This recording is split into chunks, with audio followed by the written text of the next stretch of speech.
For your viewing pleasure, I've got a game here in the Object 430, platoon with Hardest in his mouse, and Prime Will in the 5120.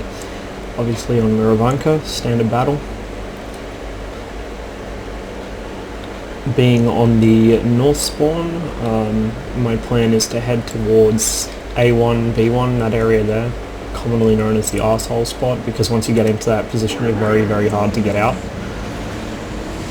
And from there you can spot and shoot towards the ridge line, where quite often enemy tanks will try and position to shoot both your tanks on the ridge and also tanks in the edge of the forest. So on the whole, our team is better than the enemy team. They've only got 2 players I'm really worried about. Here our E50M comes barreling into me,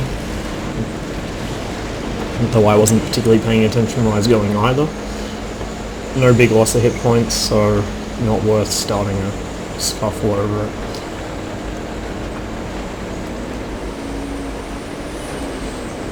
I managed to cross into my position without being spotted. This game is like an ode to the Object 430's excellent camouflage value. You can see our IS-8 is a bot, or at least he's decided to AFK at the start of the game. We've got a lot of tanks in forest. Hardest is actually going through the middle. I get a quick shot on the E75 and then pull back into cover. I was finally spotted there. Enemy have already lost their Foch as well. It's off to a good start. I take a passing shot at the IS-7 which misses, and Artie just splashes in. You see here I take a shot at his lower plate. It was well aimed, stayed in third person so I could tell if I was about to be shot at, which I of course was by the M103. Suck on that one, thank you J-Rob.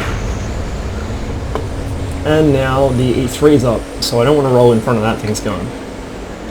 On the other hand, I don't want to spend the rest of the match hiding behind the hill. So I watch for an opportunity. I'm not sure what RE100's trying to say here. He was speaking in the most broken, incomprehensible English all match. Hardest is actually just pushing straight through the middle, scouting in his mouse. It's not the first time he's done it, and it's surprisingly effective.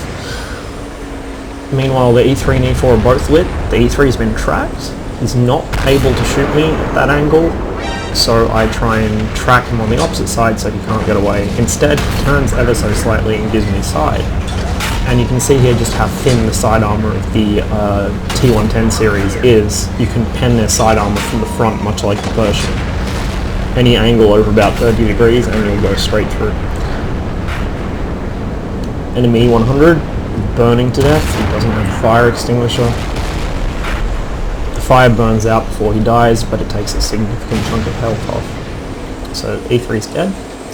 E4 is the next concern. Take a quick snapshot just as he gets unspotted. Not sure if it hit or not. It doesn't really matter, because our IS-4 is about to charge in and get his attention. It's the hardest proclaiming in all chat to taunt the enemy team that he's scouting for forest, which of course he is, quite successfully. E4's lit again. It turns its turret away from me, but then begins looking back.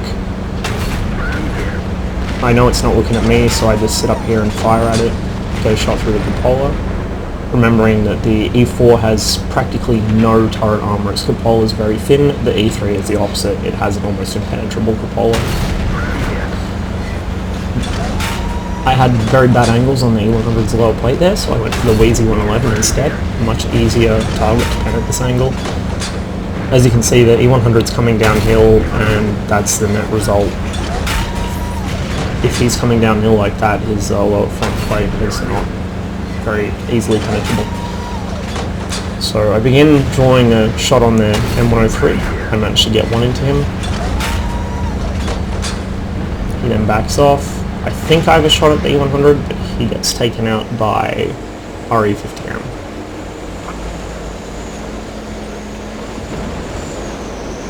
For some reason, RE100 is crying about fail team in forest when we're handily winning the game without him. Enemy Waffenträger's lit, so I take shots at him. Number 1 priority to kill. Lobster Mobster's dead, so that's really the only good player on the other team that's not their arty. Managed to take out the Waffenträger with a blind shot, because I know he probably hasn't moved very far. Sure enough, straight through his turret. And then I start moving towards the M103, firing on the move. At this point, I'm quite happy to tank hits from him.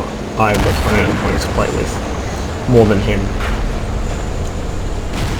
Enemy already lights himself by shotgunning, and then gets lit on fire. Prime Law uses the good old front bumper against the M103, and then it's just the E5 left.